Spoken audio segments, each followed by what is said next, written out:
All right, so I'm gonna go over the SPY of the market, and one of the things I want to bring to light is market internals. Wyckoff used market internals, but he made his own.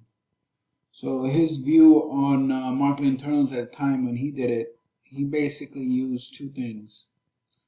One was the Wyckoff wave, which I believe is a way of, it's not your traditional market internal, but the idea of taking the most active stocks and adding them up together, like five or seven. That I view as a market internal or a leading indicator, market indicator, something like that. And the second one, which for sure I would consider an internal, would be his that position barometer, where what he would do is that he would take a look at the number of stocks that were in position 1, 2, 3, and 4, or A, B, C, D. Basically, that count of the number of stocks in different positions.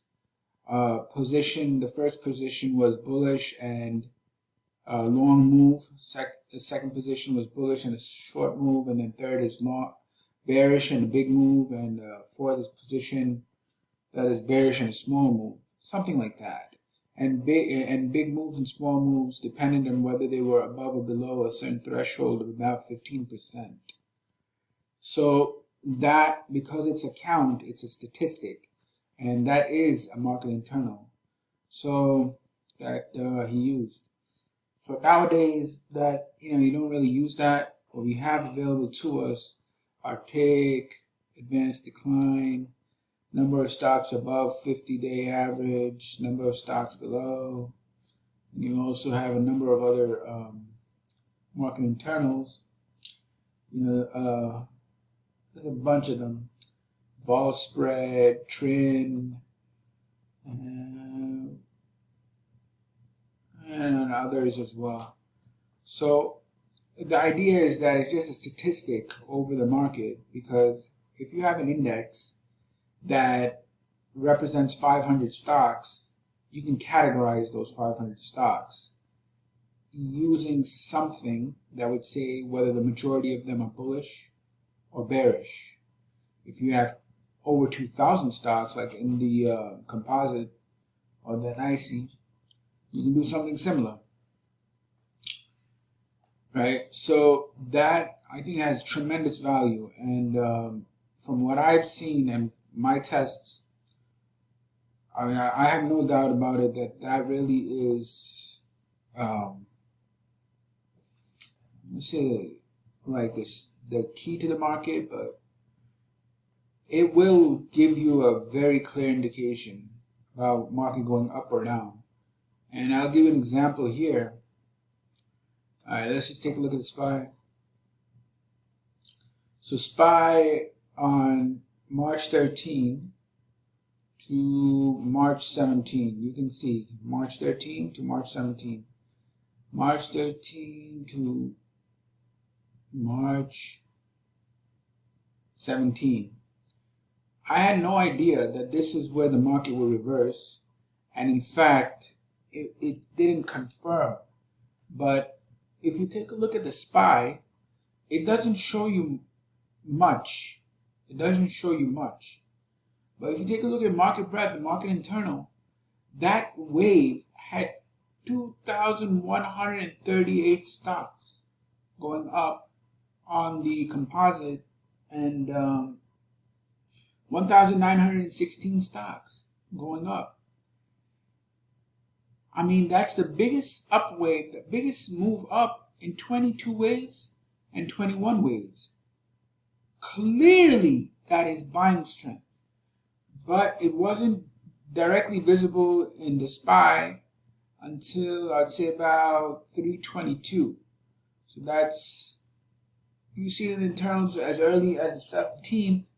In SPY, it's more visible on the end of the wave, which was on 322, and still was questionable because it didn't break out and all of that. But here on the internal, with such a massive wave, I was just like, what's going on here? Then it pulled back and it held a higher low, but still there was too much selling. There's still too much selling. In the SPY, you can't even tell what the hell's going on. But in the internals, you can tell. Because it made the higher low and I still wasn't comfortable with it. When I was very comfortable was when it was in the springboard position. That was on 324. And over here, it's also on 324 on the SPY.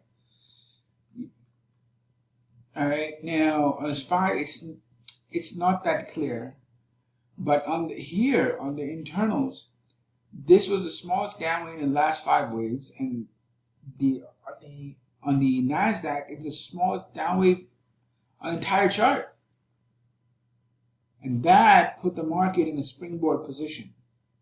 Now, as you can see, SPB is in a springboard position. That means the market is going to go into markup.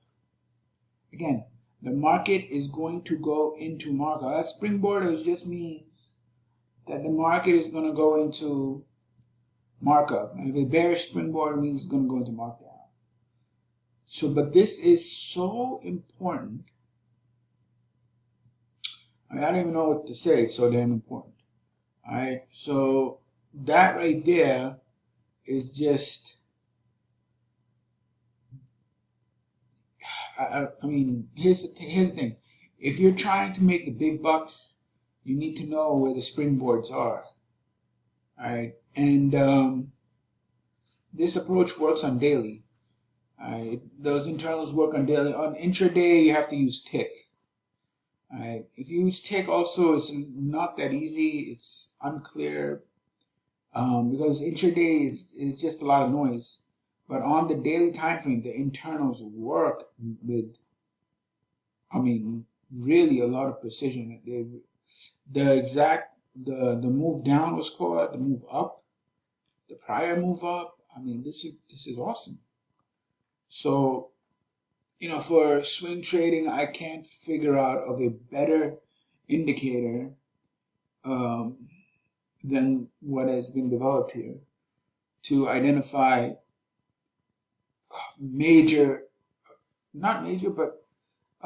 daily trends, to catch entire markups on daily trends, which is obviously the big bucks, right? And this is, I think this approach would rival, or be comparable to what Wyckoff used, which was,